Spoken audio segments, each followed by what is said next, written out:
You're silly. Yeah.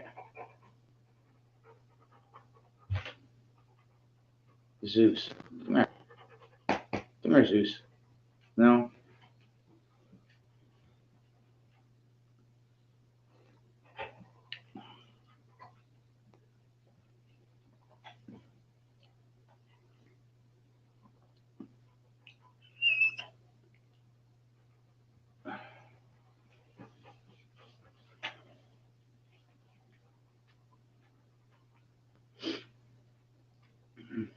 Just wait a few minutes here for people to get on.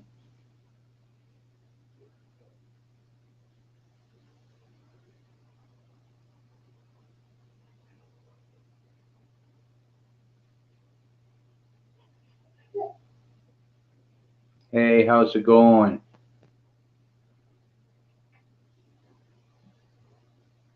Just looking to have some chat. Hey, King Pooba, how's it going? What are you up to today?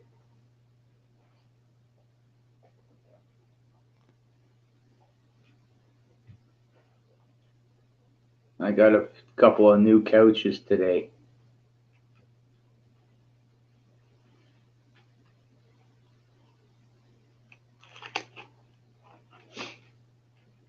Yeah, I got to do a little bit of woodworking later on today. Hopefully, make a video of that.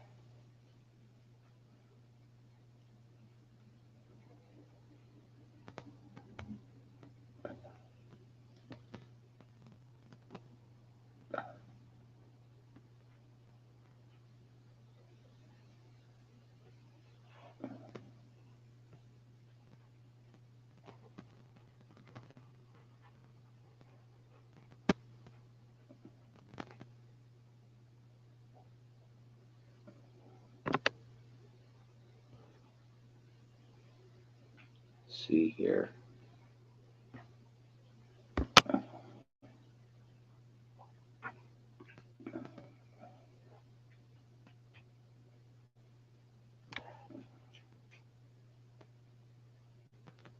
Okay, there's the link if anybody wants to come on up.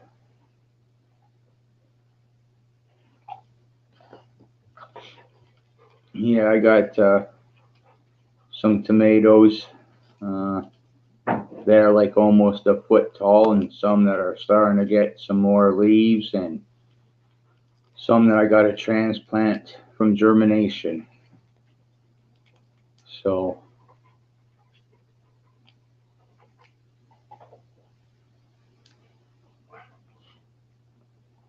got a whole bunch of peppers too.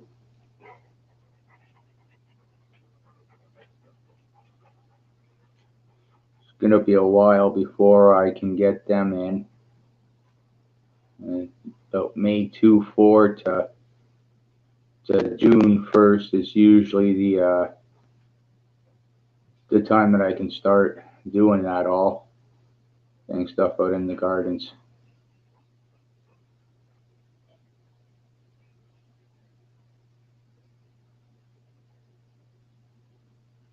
Running out of space in my green room.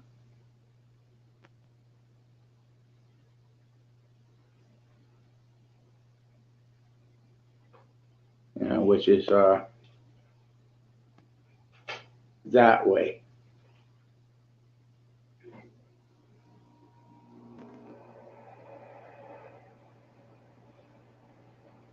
Yeah.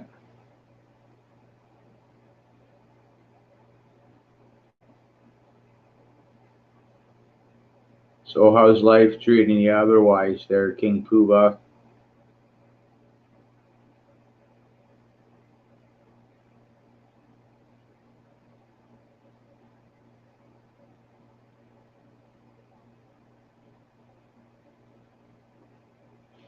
Yeah. Yeah, it's that frost.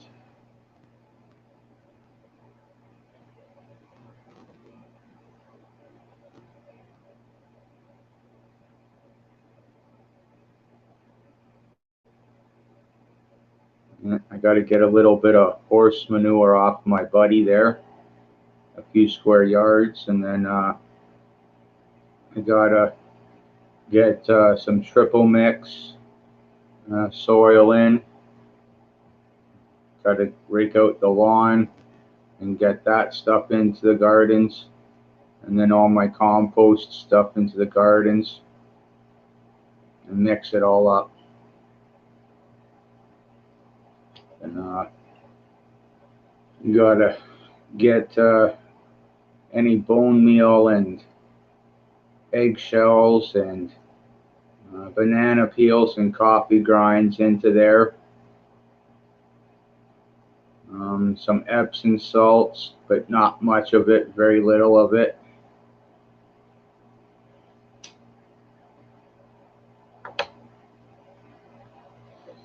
I wait 2 weeks for that.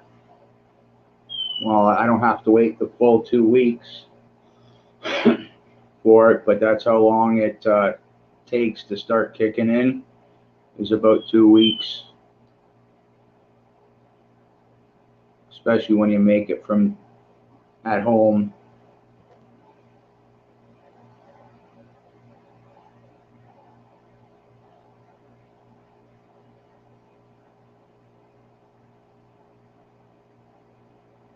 Yeah.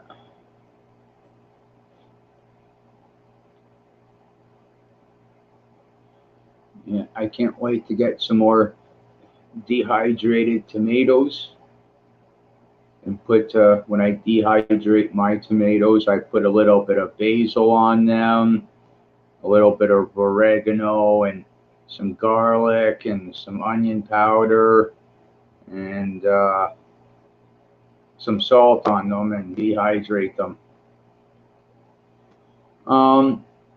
When I make my own bone meal, I take all my chicken bones or turkey bones or duck bones, and I will make bone broth, like a bone broth there out of it. And then after that's done, after I boil down the bones to make my bone broth, I put them in the oven and at 280 degrees, and they sit in there usually 2-3 hours.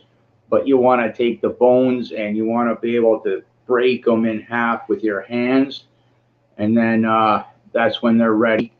And then I put them in the blender and blend them up until they're a powder-like substance.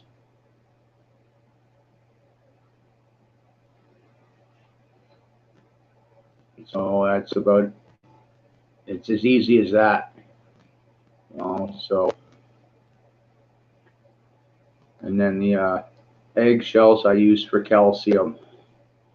I do the same thing. I bake them in 280 for until they start going golden brown, and then I take them to the coffee grinder and grind them up.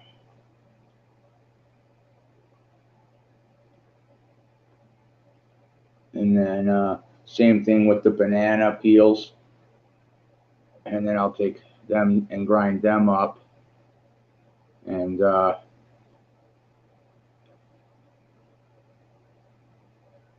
I keep them separate, and I save them until, like right now I've saved some, but I'll keep saving them through the year.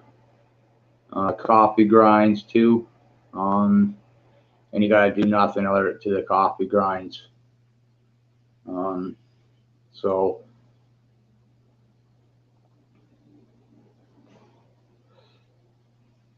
those are the major things that I use. I use a little bit of yogurt in my compost, and a little bit of septic tank in my stuff in my compost for the good bacteria, and them both, to help break things down a little quicker.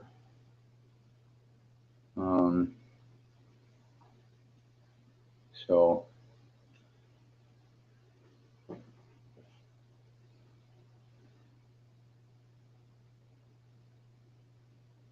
why not use as much as the chickens as you can, when you got them sitting there.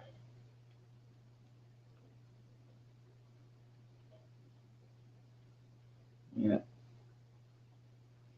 you can get, I don't know if you use blood meal, King Booba, but if you got chickens there, or whatever there, when you go to, if you slaughter them,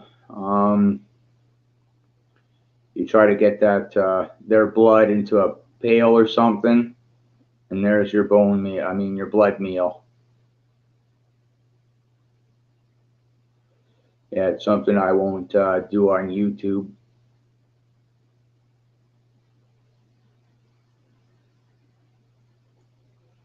Just in case if someone's little kid is watching, or someone that can't stomach that kind of thing is watching, or one of those animal activists.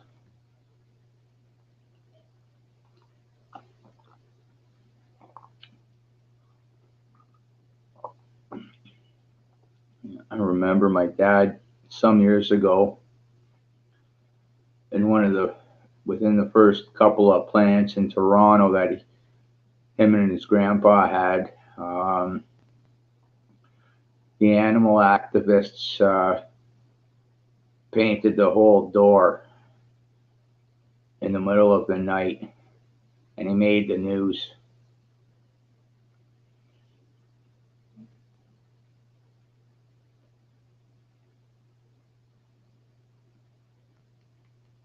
So,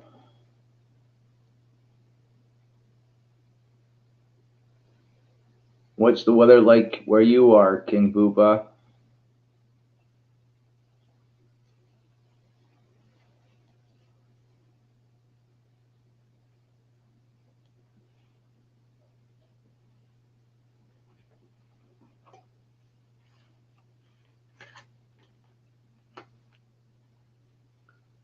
The weather here is, I think it's between, I think it's about -8 or -10. It's sunny out right now, a little bit, and but the real feel is like -15. I think I saw, so it's pretty cold. Little cold snap, but it's going to get up into the plus later on this week, and like +1. There's going to be another day that's going to be +12. We got a bit of a dusting up here through the night. Nothing really worse, nothing really worth shoveling for. So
yeah, so how's it going out there?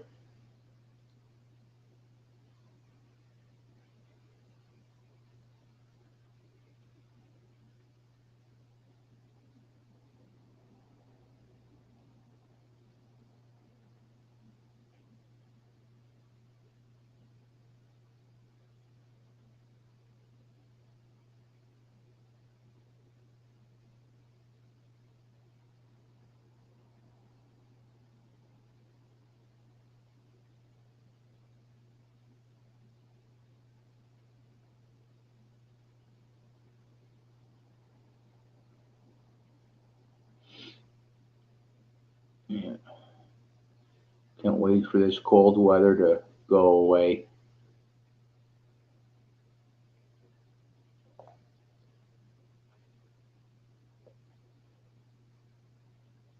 Yeah. March is almost over, and hopefully the warmer weather is just around the corner, which would be a good thing.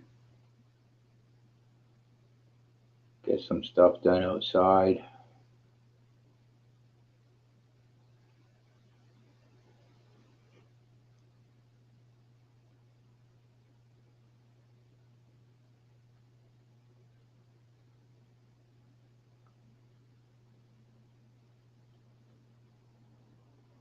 Get some plants planted and some seeds germinating right in the garden.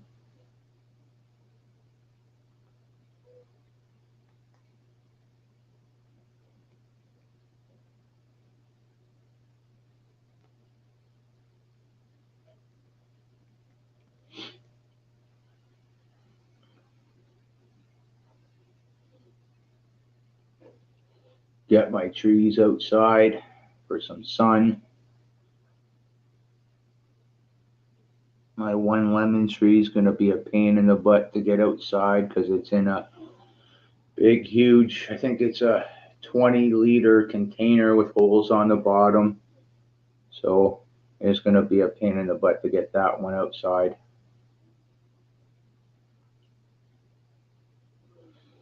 I'm going to get some more. I bought a pomegranate. Hey Janine, how's it going? Yeah, I bought a pomegranate. I'm going to get some of those seeds planted and get them growing.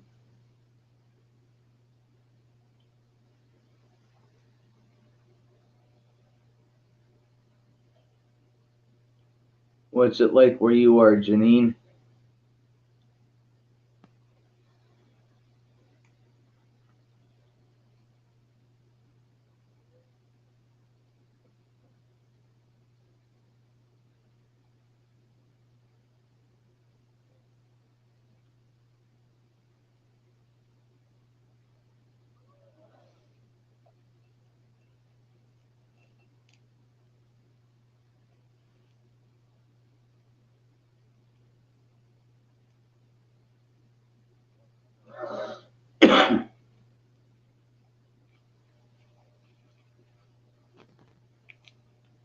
Just can't wait for the spring to get here.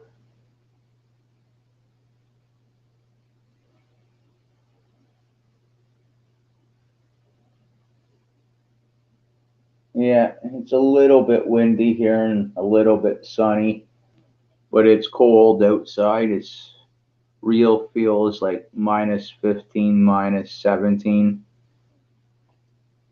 Having a little bit of a cold snap.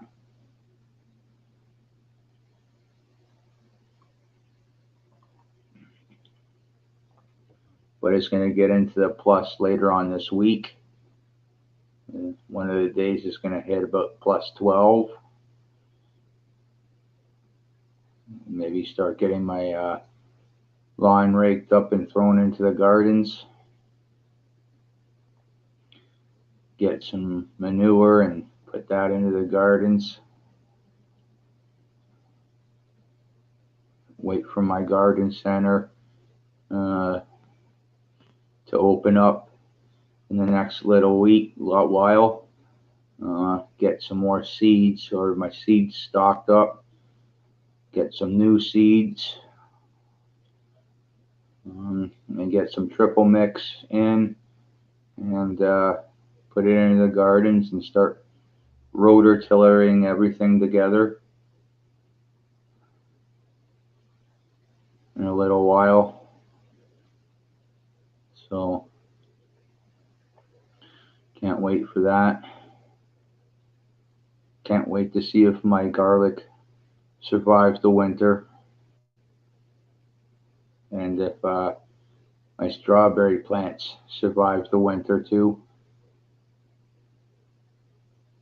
So I'm working on I started with one strawberry plant, one or two, and I must have about a dozen of them, roughly speaking, and working on a nice, gonna make a nice strawberry patch.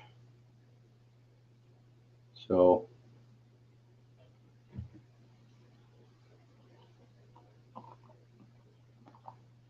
my grapevines, I cut down a grapevine and took a couple of the cuttings and made a couple of planters boxes, and they survived. The cuttings started to grow in the fall, and they survived the winter. Then my raspberry vines survived the winter. They're in planter boxes too. So still trying to think about how I'm gonna. I got a general idea of what's going where this year, because I'm big on crop rotation. So except for one, I do my potatoes in this. We'll be doing my potatoes in the same spot, so I got to get that soil a little bit. I got to get it up again with nutrients. So some manure's got to go in there, and triple mix, and some homemade bone meal and homemade calcium stuff and homemade potassium stuff and coffee grinds got to go in there for sure. Get a little bit of Epsom salts into there. Not much though, not much. You only want a very tad little bit of it. And a little bit of 20-20-20 mix in there. And some of the yard waste in there too. So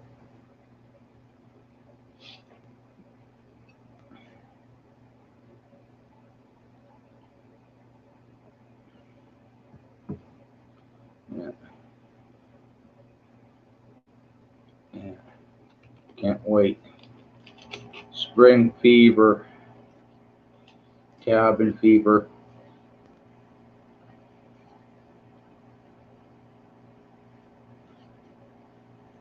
I should be making another video on my end tables and coffee table. I just got to give them one more sanding down on the tops, and then I can put them together and they'll sit for a while before I give them any staining or sealing up. So that probably maybe I could still do that. It won't take very long. It just needs a rough sanding from when I glued it all together and did some wood filling. I got my first batch done. There's still more to come. But the first batch I got like 500 milliliters out of 10 gallons, which is pretty good. So like I think the ratio is like 40-1, roughly speaking. So for every 40 liters or 40 gallons, you get every 40 liters you get 1 liter, and every 40 gallons you get 1 gallon, roughly speaking. So it's nice. It tastes pretty darn good, I can tell you that much. It doesn't have. It tastes better than the store-bought stuff, I can tell you that much. I did it the first year that I moved here, and it was pretty good. I showed my buddy that has quite a bit of maples and on his property, and showed him how I tapped my trees, and he's got about a few liters already. So, um, and he likes it.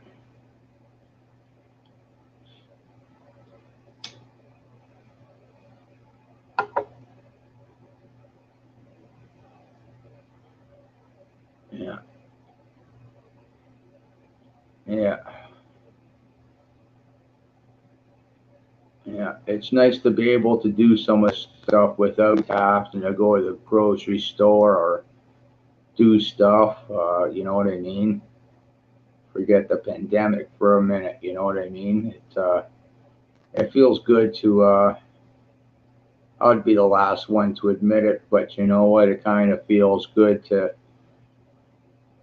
not have to go and get stuff from the grocery mall where they put half the garbage in there, or pressure can something that like soup or chili or meat or whatever, and especially when it comes to the soups and chilies and the pasta sauces, right? And not have half that garbage that they put in there.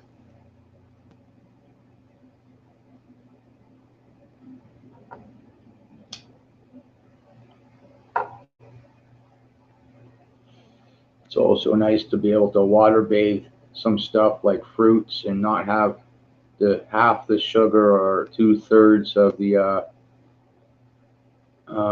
sugar in there. Hey, the Daily Prepper, how's it going?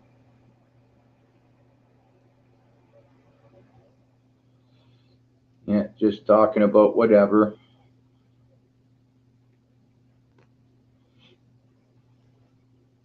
So,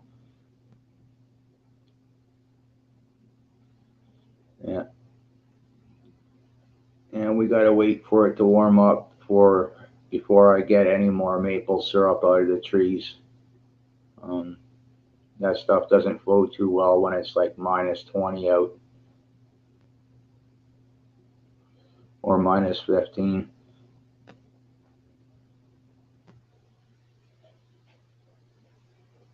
Online training. Oh, what you training for?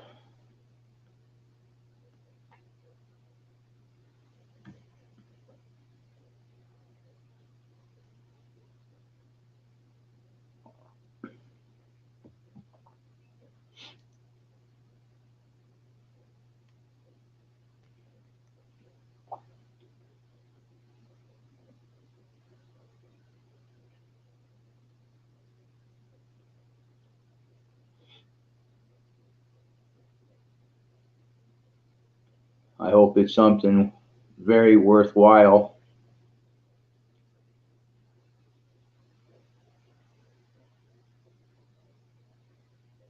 Oh, okay. That's cool.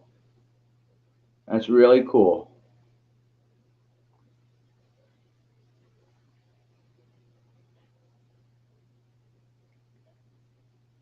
Is it for the big commercial planes where you fly people here, there, or wherever, or is it for something else? Or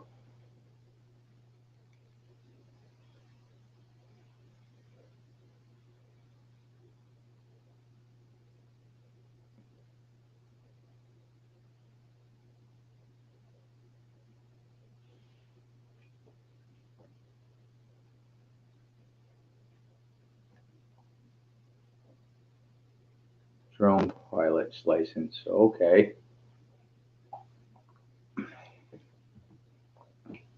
that means you're like behind a desk and it's all videoed, like you see what it sees, and you're just flying it around, stuff like that.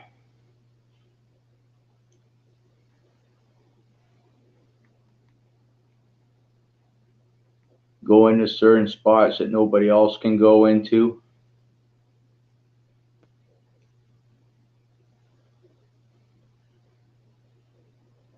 in the field. Oh, okay, is that like the army stuff, or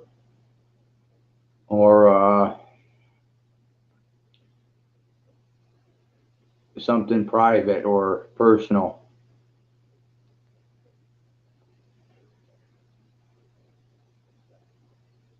Okay.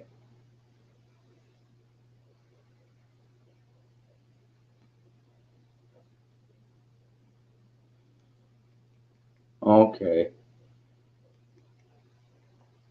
That must be very interesting to do.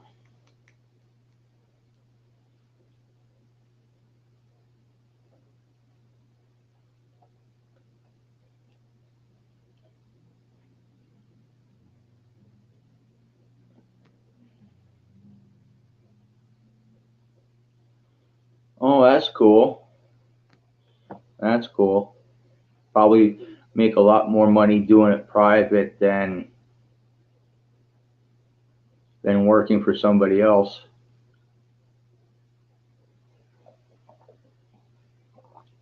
Yeah, because some industries are like that.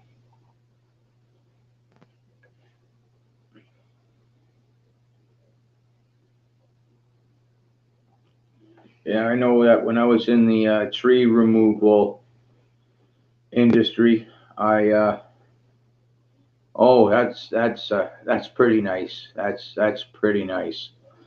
I know that when I was in the tree removal and property maintenance industry, I was making 14, 15 bucks an hour, and then once I went out on my own, I was making about 50, 60 bucks an hour, unless if um, risk went up for especially the trees.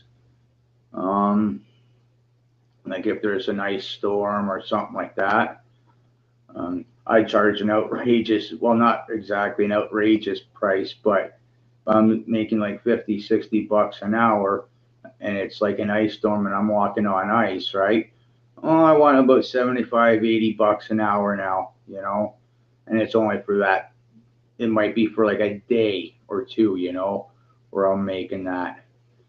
But yeah, uh,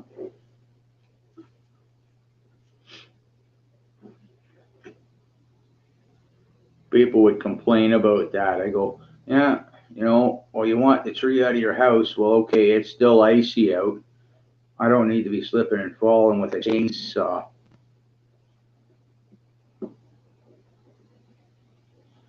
Oh yeah, I'm sorry to hear that you're disabled, but you're right. It is a good way to make some money for sure, for sure.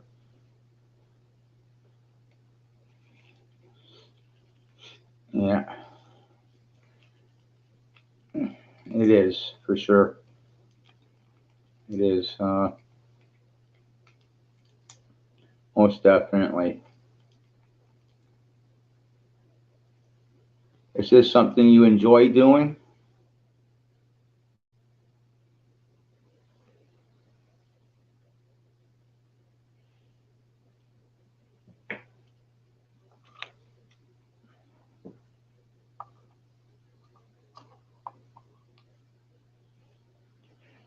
Because if it is, if I was in your shoes, and oh yeah, I was about to say yeah. If it's something I love doing, you know what I mean. It no other way to have it really. You know, like I used to cut down trees, and I moved, and just don't have the area that where there's a high call for it now. Um, so I stepped out of that business, but it was a great business to be in. I loved it. I really did. Uh, so many different aspects of loving it for myself. The adrenaline rush for sure was one of them. Uh, being physically fit was another one. Um, cutting down a 70 or 80 foot tree and having it go just the right way. was one of the better things. Then I turned around and was cutting down for farmers in their fields and for other people, because some farmers had like 2, 3, 4, 500-acre properties, and if they needed the wood for their place, it let me yeah,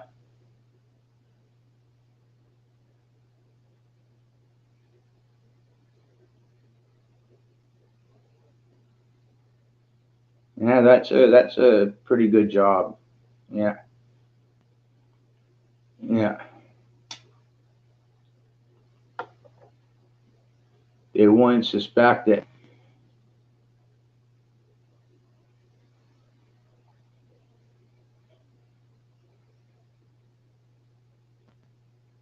Yeah, any criminals wouldn't be suspecting that happening. Yeah, and then I'd turn around and whatever wood that was allowed to bring home, because I'd keep their properties clean, and there was usually 1 or 2 properties I could work on year round, except for the winters. But there was always 1 or 2 properties that I could get into and cut some trees down and turn around and sell it for firewood, and then heat my house with it. The company that had trained me to cut down trees, they were out of Shelburne. I am in North Wellington County, Ontario.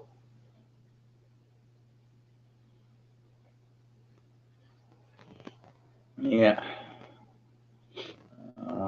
It's like a little village, so I'm on a 1/4 acre, so I can't be bringing all this wood home, and cutting it up and splitting it, because it's pretty much from when I was doing it at the last place there. I was getting up to do it. I'm in Canada, Ontario, and I was starting my season would start mid to late February, and when I could get at the wood, because I would leave some of the. No, not anymore. I got out of the industry because I had moved. I got really sick at the last place I was living at.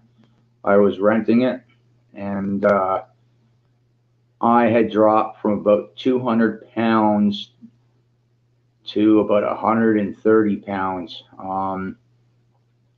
And there was E. coli in the house and in the well, and there was black mold in the house. And I stored my wood in the basement. So I got really sick, and then my mom helped me move, get up and out of there, because I was renting the place from someone, and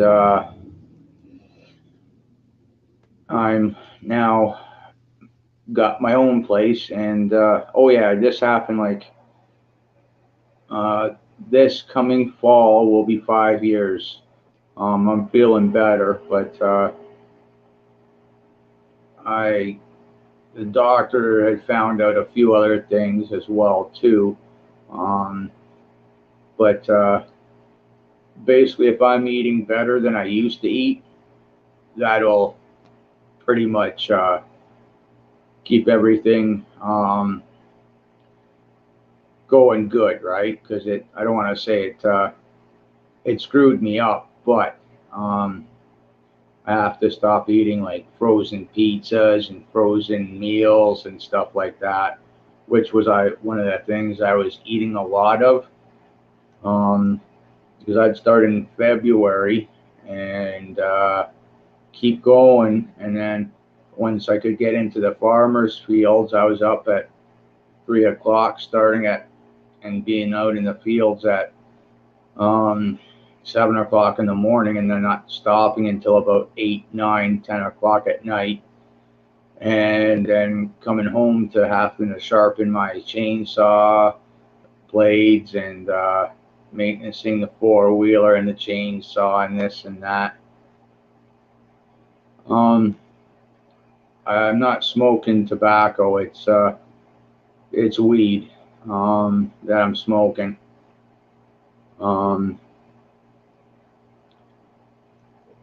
But it probably make a big difference too. But I have quit drinking because of it. And I did quit smoking because of it.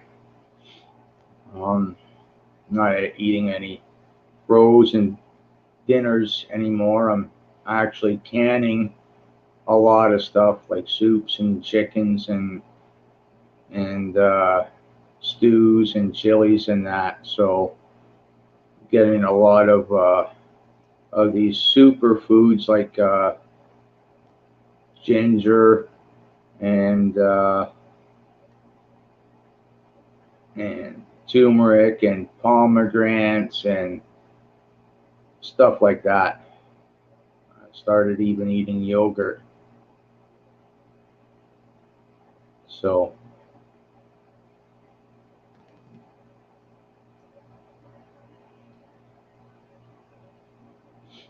yeah.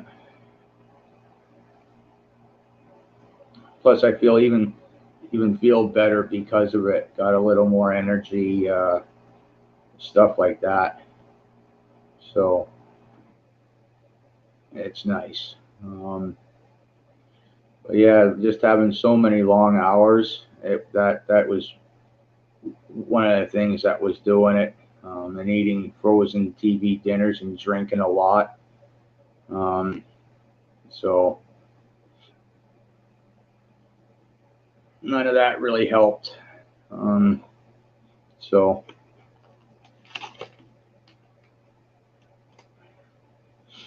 yeah, it took a toll. I probably could go back to it, but I know where I'll be if I started back up.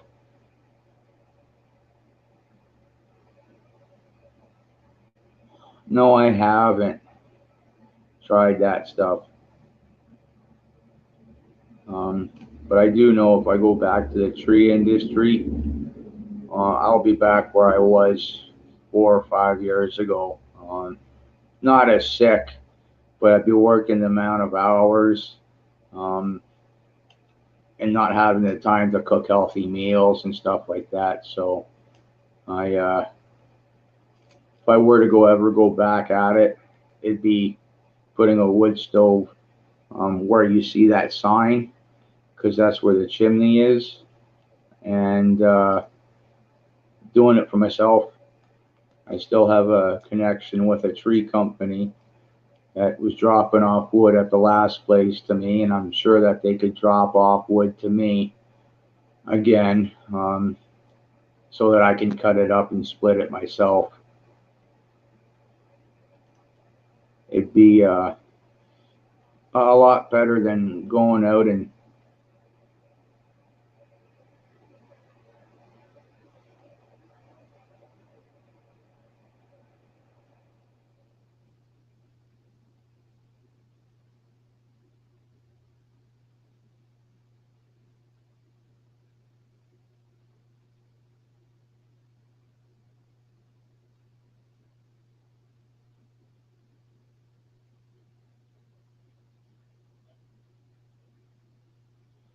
okay, I'll try that daily prepper.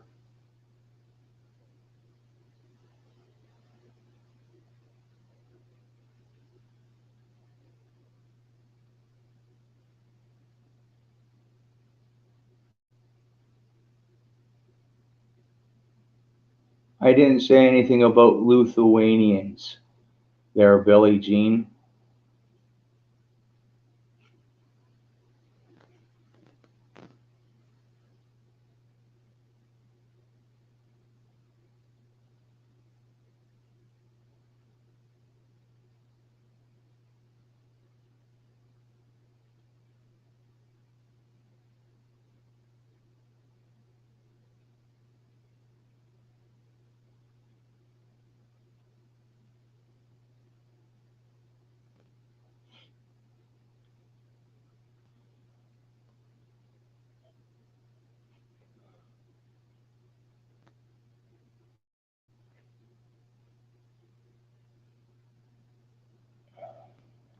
see here.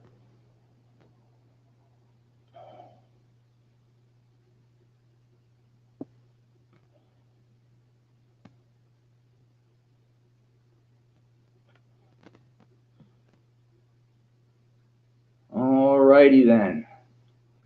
He gets a troll timeout. First troll I've ever had.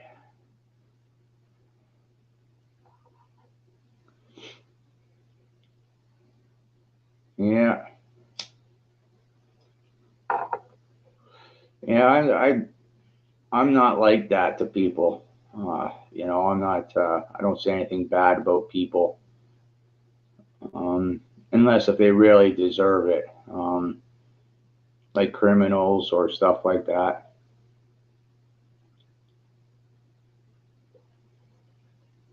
But it is what it is.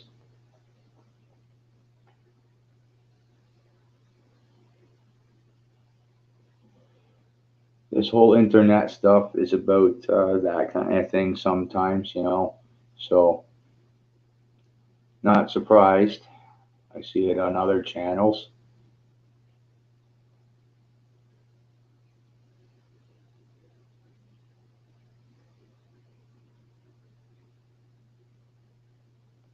I've got to make some homemade soup tonight that I canned like in May.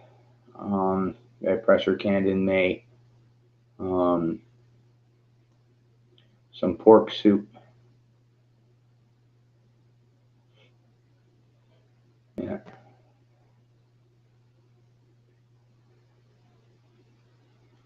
Yeah, I do. I do sometimes. Um,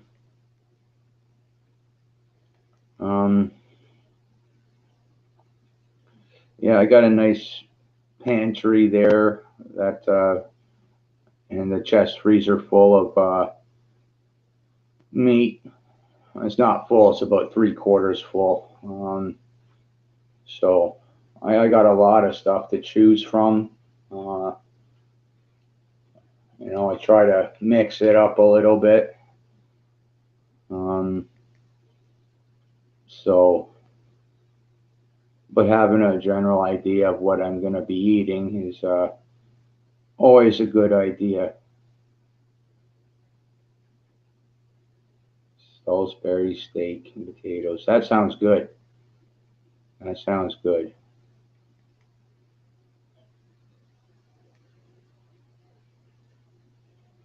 That sounds really good. I might have to make that tonight instead. Is that like with ground beef, or is it like a particular like piece of steak or something like that?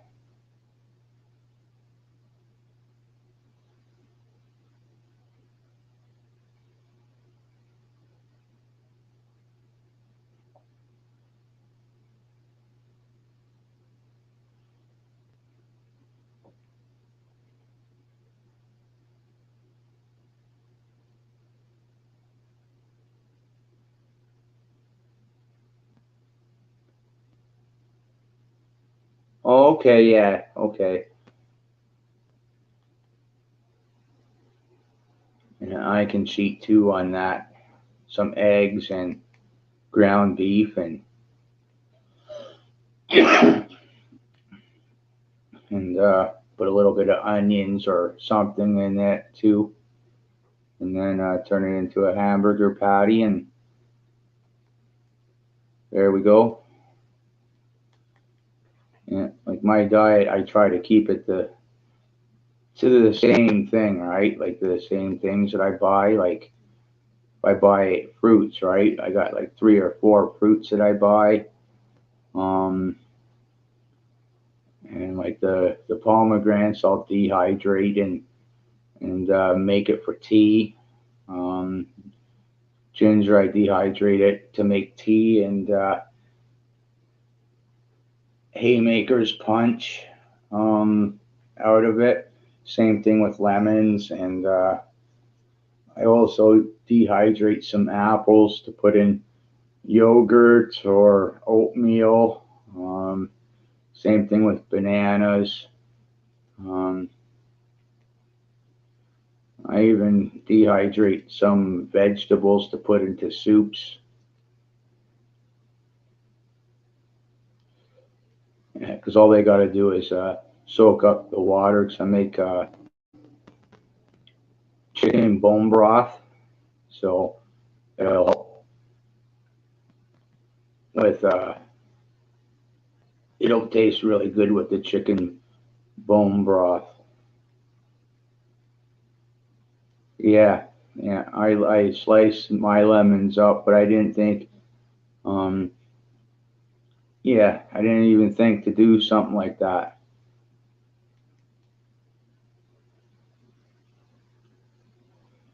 Yeah, yeah. And the things I've learned over the last 2 years from prepper channels, um, and I've been in the food industry on and off for about 30 years. Family owned and operated business, right? Family and money sometimes just doesn't work out. But I've learned a lot um, on how to do preserve my food a lot, which I knew a little bit of, just enough to know. Canner do I use? I've got the Presto 23 quart pressure canner um, with just the rocker on the top. It's pretty much it's 2 years old, but it's with the rocker on it. No pressure gauge, no nothing on the top. Um, I call it the old school version, um, and I like the old school version of it because the one thing I do know is that if you use an electric pressure canner or a pressure canner with a gauge, you got to have it checked every year religiously, just about as religiously as New Year's and Christmas, because um, sometimes that with those things, if it doesn't have the proper seal to give it the proper pressure, your seals on your mason jars will start to fail or fail, and that creates botulism. That much I do know. So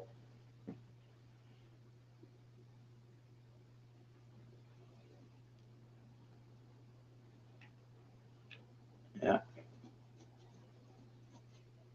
yeah, because it's pretty easy for the old school one, right? Like the rocker style. It's just a matter of getting it up to pressure, right? Now there's always the elevation thing of it, right? I sit at about just under 1,500 feet from sea level, and so I got to use all the weights.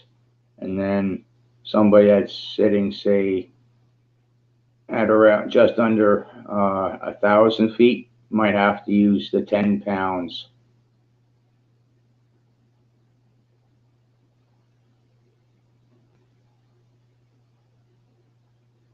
Yeah, yeah,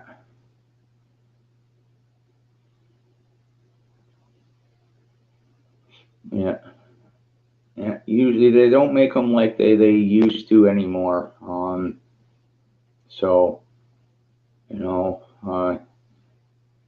like they got these pressure gauges and stuff like that, and my grandparents, both my grandparents on my mom and my dad's side, pressure canned, and I remember my grandma on my dad's side passing away there, and yeah, and so she was always pressure canning stuff like making her own pasta sauces, right, from scratch, and other stuff, certain soups, right, and she had the really old school one, and like from her mother, and it worked so good. You know, it was huge and it was heavy, and it worked great, like a charm. So yeah, that's the one thing I did learn from basically the meat industry and my grandparents. All right, well, it was good to see you, Daily Prepper. Stay safe out there, buddy, with everything that's going on. Okay, I'll talk to you soon.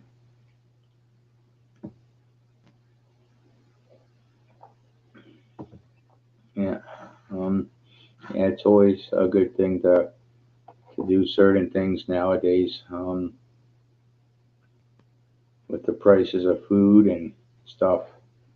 It's really becoming unbelievable. Um, so, the price of gas is making the price of everything else going up. You know,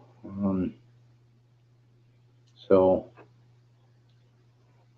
the fact that the governments they gave out money to people, you know, is making the taxes back go up, and the prices of everything go up. But what do you do, right? My mom thinks I'm a little bit, still a little bit nuts for doing this prepper stuff, But she said I have about 500 mason jars here sitting in the house, and over half of them are being used right now for something or another. And she said one day I was a little bit obsessive about it. I go, okay, all right. Suppose these food shortages are here to stay for a little while, um, you know, and you have to start doing this. You know what I mean? Um, and she goes, "Oh, that won't happen." I said, "Let's play this out to the end. Play my little game here, And so, you got to get some fruit trees, right? How many? There's a suggested serving of fruit for you to have every day. Well, there's 365 days out of the year. Well, you need at least 365 mason jars to get you through the year. If you like your applesauce, well, you might as well be getting more, right? You know, for that. And that would mean you'd need another uh, fruit tree. You know what I mean? So that means you're going to probably need, I'd say for argument's sake, 600, 700 mason jars, right? Just for two fruits and applesauce. You know, you can only get regular oatmeal. Well, you need mason jars for that stuff to make it last longer. And so you got to think 360.5 days for that. And then, you want some fruit in it, right? Or whatever you want in it, whether it be peaches, apples, stuff like that, right? So that means now you need even more, you know? And she was starting to sit there and think a little bit. Maybe I'm just a little bit right. You know what I mean? And that's just one of the things that I face when it comes to my parents.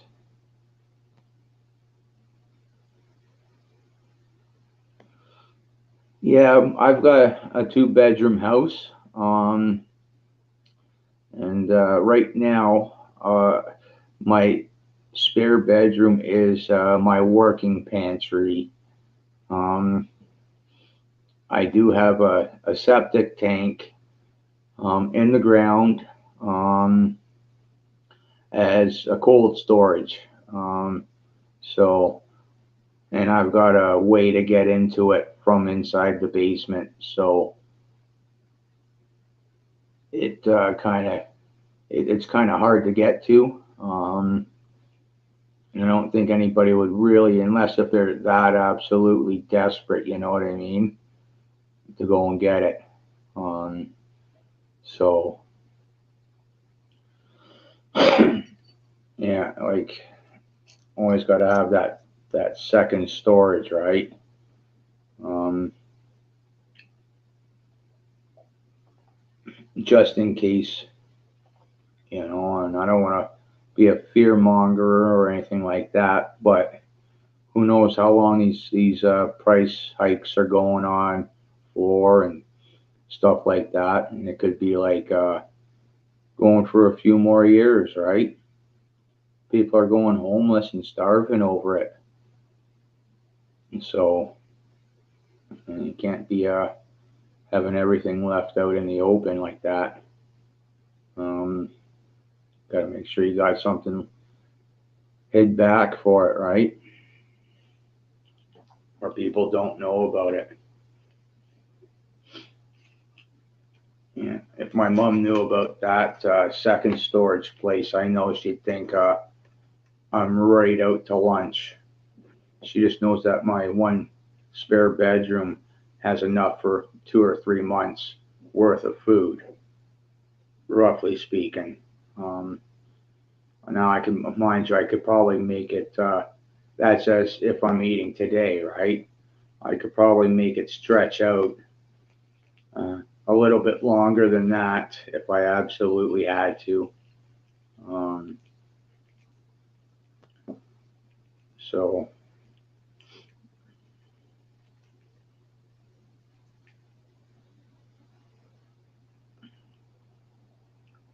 yeah. Plus, I got a bit of a gardening space. Like I said, I'm on a quarter acre, right? So I don't know what the square footage is,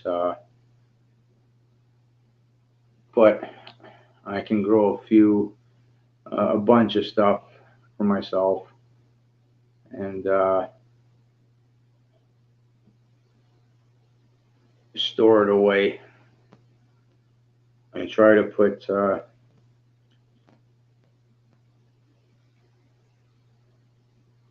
yeah, yeah. Um, that could be, I think maybe, I don't know if the birds are coming back from the south, but that could be what's going on. Because if they got it from down south, which I've been kind of hearing from here and there, and to be exactly how true it may be, and I'm not calling anybody a liar, right? Um, I'm not there to know, you know what I mean?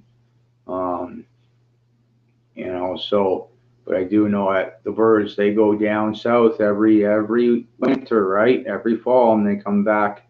They're starting to come back now. You know what I mean? And that's I don't want to say a good thing for the bird flu, but it's not a good thing for us.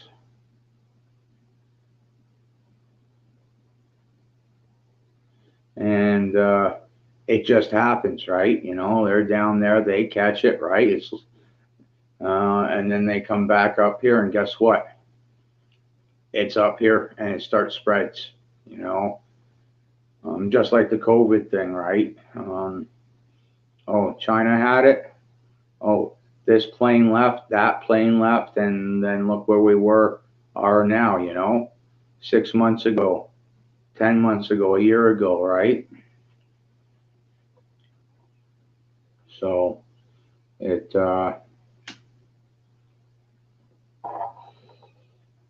These things do spread, right? Even your common flu, your kid has it, say, goes to school, for a day. 10 kids in that classroom, if they're in the same classroom with the same kids, another 10 kids have got it for sure, and they go out for recess 2 or 3 times a day, right?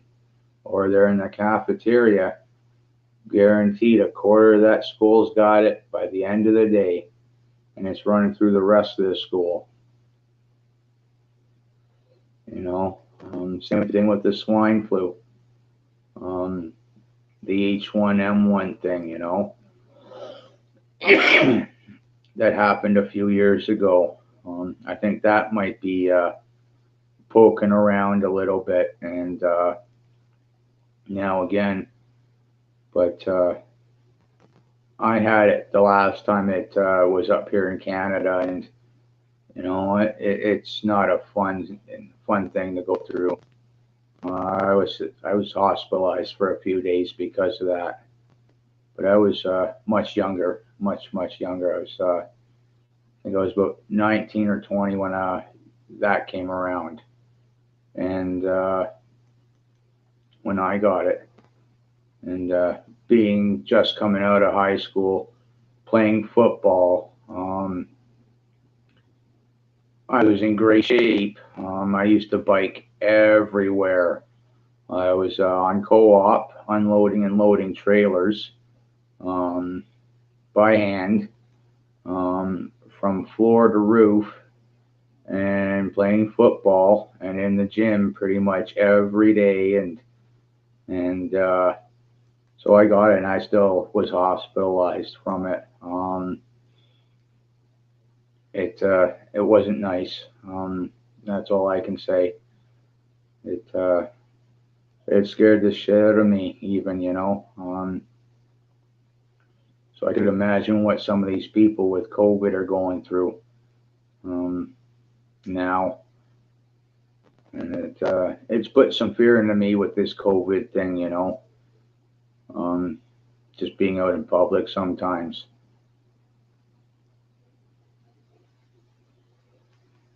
You go out and then you catch it and don't know you got it, and you're coming home with it, and I live alone, so there's no one here but my dog. What's he gonna do? Call the ambulance for me and say my owner's not feeling great?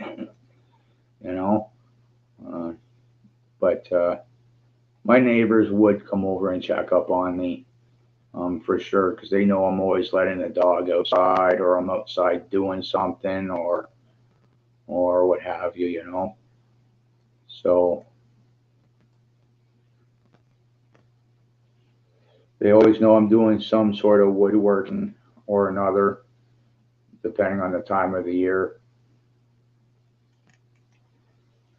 So it's pretty good. Not that we got about a 12-foot high fence, where our properties meet for our backyards, and I know they look through just like I look through. You know what I mean?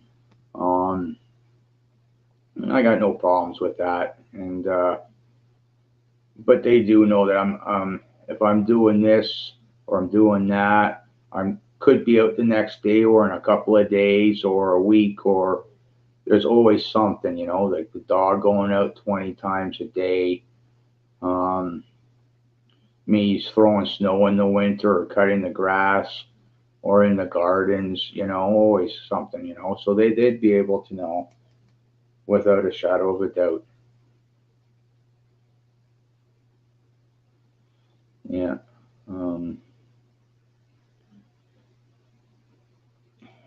I wouldn't want to catch it. So yeah, it's not nice.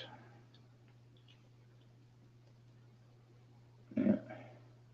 Yeah. People with them coming back, right? The people with chickens that own chickens, better batten down the cages and stuff like that, because the potential of them getting it, you know what I mean, is up there. So we got a bunch of birds here at times, and so it can transfer from birds to birds just like that.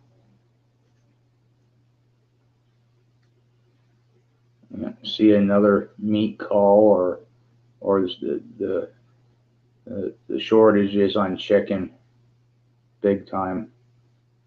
You can see that happening, even on eggs too. Um, 'Cause if they got the flu, that means the eggs might have the flu too. So, or have the sickness in them, and just like the mad cow disease, 25, almost between 25 and 30 years ago. Once a cow had it, no. If this one's showing signs of it, no. Once one had it, the whole flock was getting it, and you couldn't slaughter it, couldn't do nothing with it.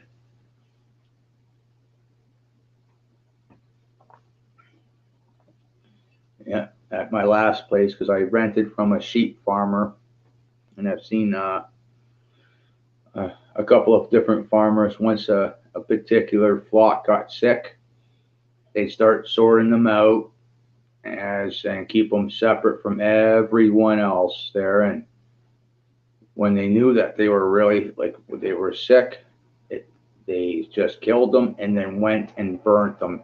Dug a big hole in the ground and started up some trees and just started putting them in there. So,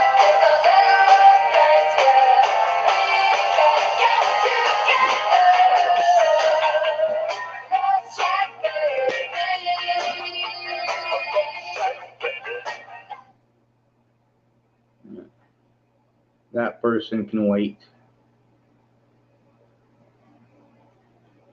Could be my mom telling me I'm watching you live.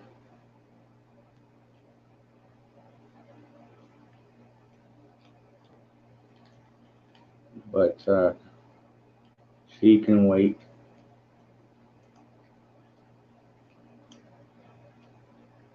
Yeah.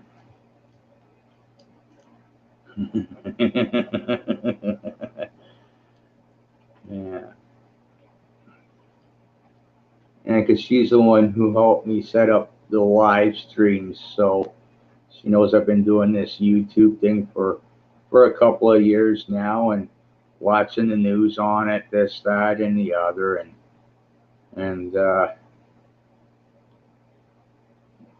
sometimes she's like, "Well, how did you know this?" You know, X amount, 2, 3 weeks, or 6 months before it happened. Well, I watched these other people talking about it, and I don't believe everything I hear, but you know what? I keep it in the back of my head that, oh, this could happen, that could happen, and I think about it realistically. Um,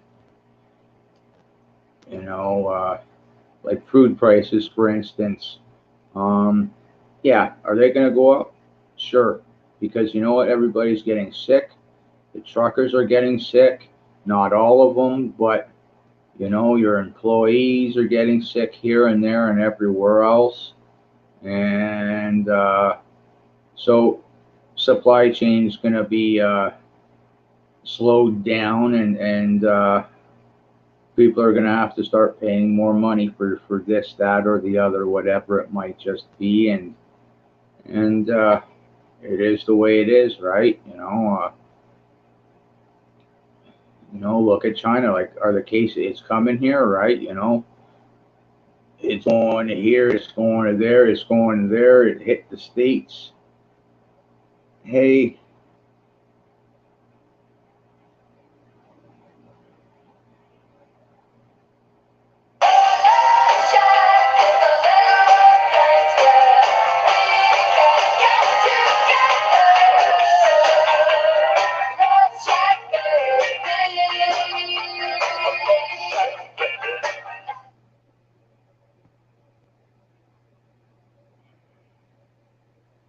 hey, Moonlight, how's it going? Morning Light, how's it going? Yeah. Um. So yeah, my mom was like, it's gonna come here and this, that. Yeah, it's in the States, it's here, it's there, it's eventually gonna hit here, and the numbers are gonna be going up just like everywhere else, and then,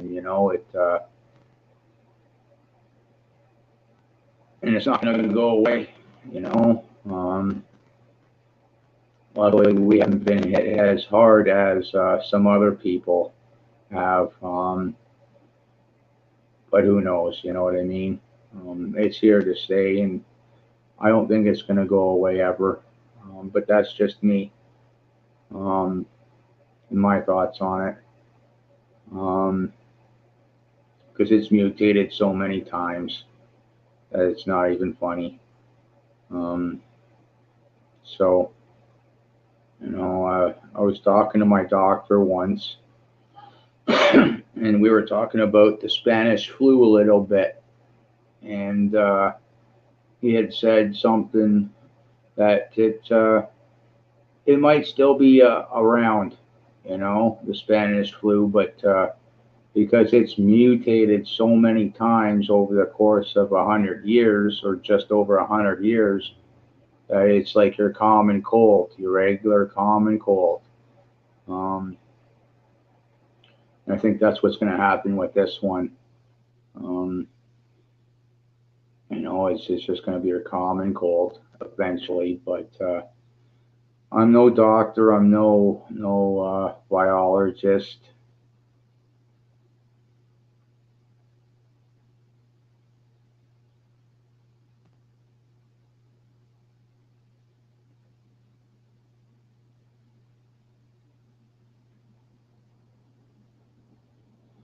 All right. Thanks, Morning Light.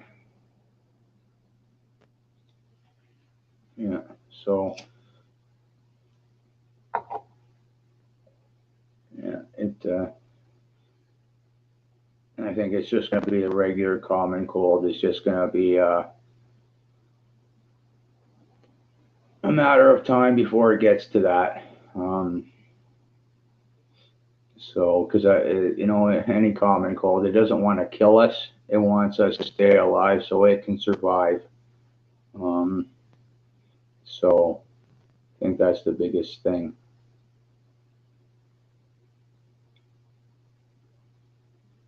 Um, that would have been probably found in the birds first. And then it probably, I don't know if it can go to humans or not, but I know the swine flu can go to humans. And I got it once back when I was like 19 or 20. So if it can't go to humans now, it very well could go to humans, sooner or later. But I'm no biologist, because I don't think that the swine flu was meant to hit us. You know what I mean? Just like this uh, COVID thing, it's one of those um, coronaviruses, or a strand of it, and I don't think when it started back with SARS um, that it was supposed to, but if they're going by all the coronaviruses and COVID here and the swine flu, no one, and this is just my thoughts and my opinion on it. If it ever finds a second animal, when it finds that, if and when it finds that second animal other than a bird, we're in trouble, for sure. Um, so, because it'll start going once it finds that second animal and it mutates into that second animal, it's going to have an easier time mutating to us, because that mutation's already happened. Hey, Black Lips, how's it going?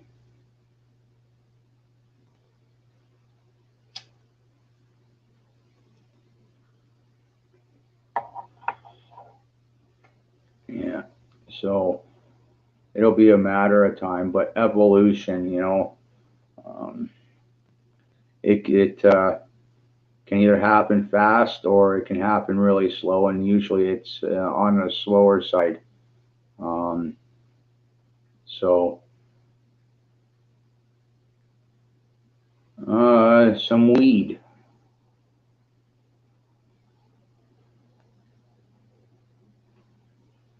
the good stuff.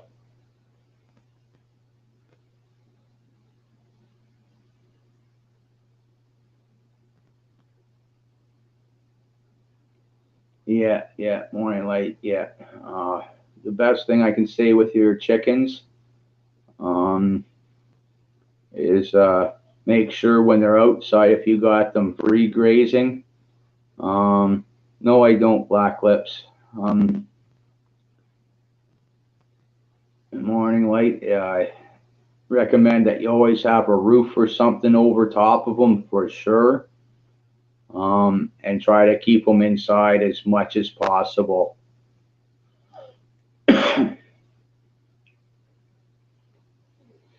So, yeah, I like the stronger stuff.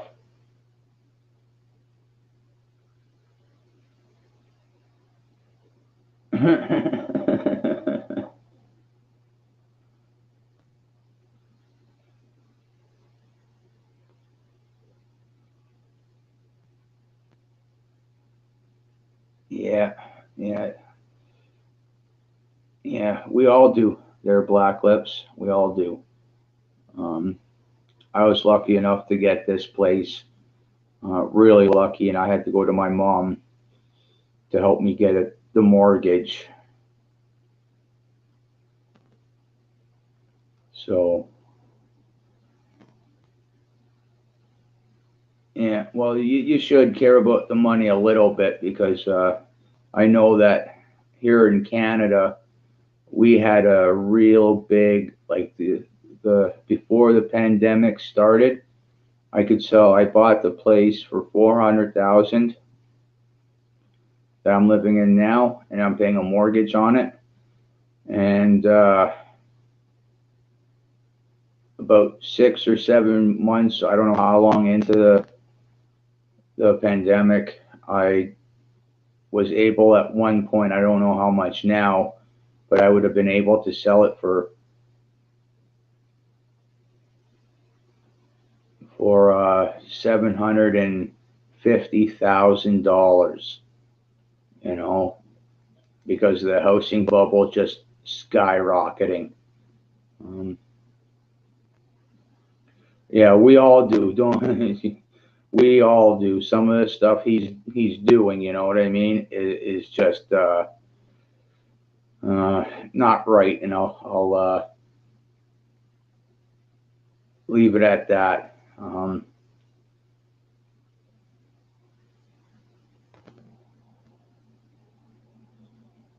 Yeah, yeah. Uh, there may even still be some gold out there.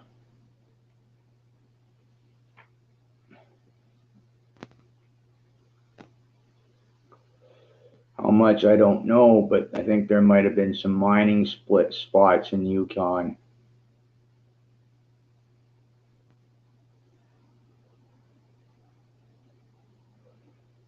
So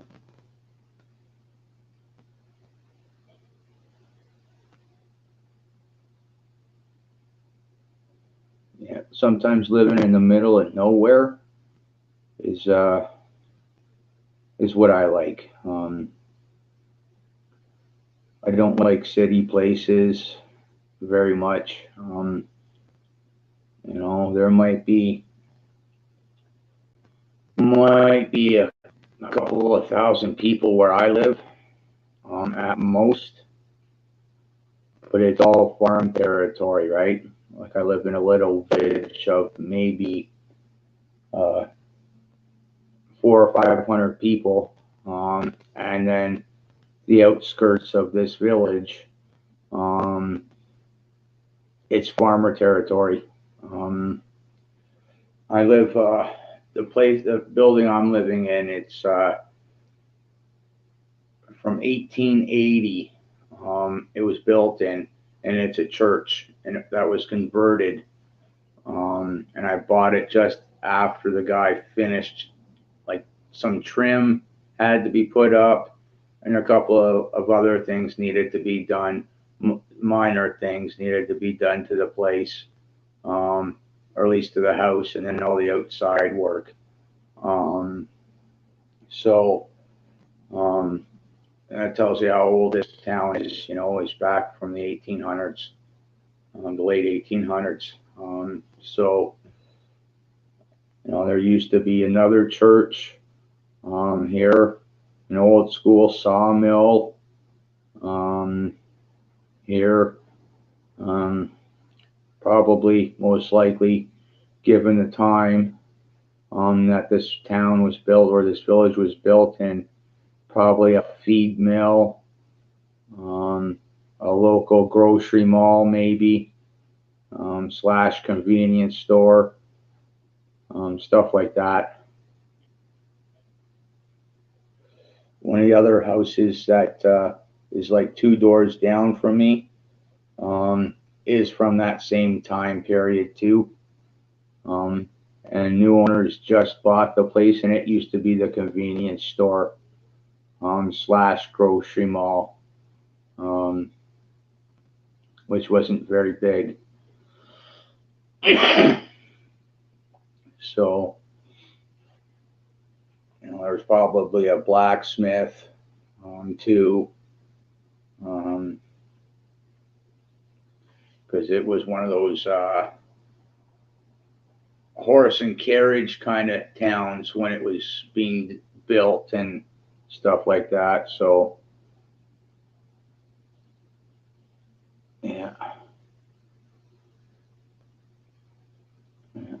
it's nice to be able to have your own property and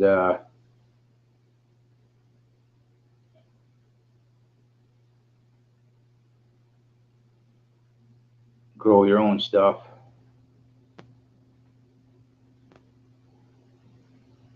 Oh, chicken fingers and fries already. Wow. Yeah, when I go to Walmart, we can get these 2 packages of boneless breasts for $20. Um, One of the things of it was you can get the 5 in a package and get 2 packages with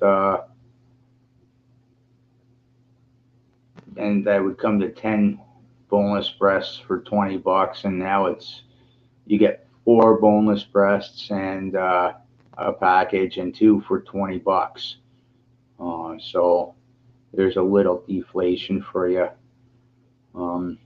which I don't think is right, but it goes along with all the inflation and deflation. But anyways, they come with the tenders on there, and I save them aside and freeze them, and like I do with a lot of my other meat when I go shopping, and when I go, and I'll use them for chicken fingers and stuff like that. So, yeah, I've learned. I've got. Sometimes I bake my own bread, and we'll use I'll stick some bread slices. If I've got like 2 or 3 slices left over from a loaf of bread or something, I'll stick them into the dehydrator, and then stick them into a coffee grinder and grind them up, and put them in a mason jar and vacuum seal them. And there's that and eggs and milk, and is the breading. So sometimes I like my breaded chicken, and then right into the deep fryer. I can't even have so many. I can still have deep fried food, but I can't be having it all the time.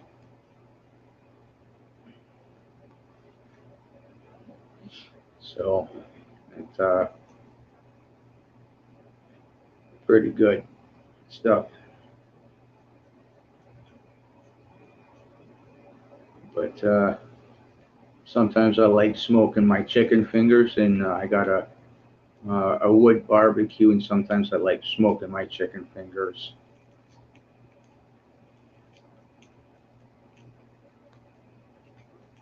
Nothing like smoking my own meat. It's a great thing.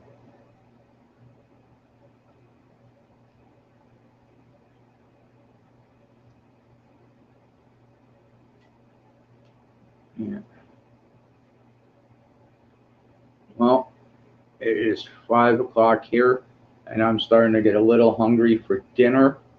So I'm gonna end this live stream. It was good to see everybody.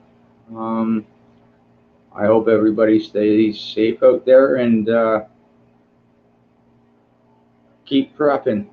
Keep doing what you're doing. Okay. Have a good day. See y'all later.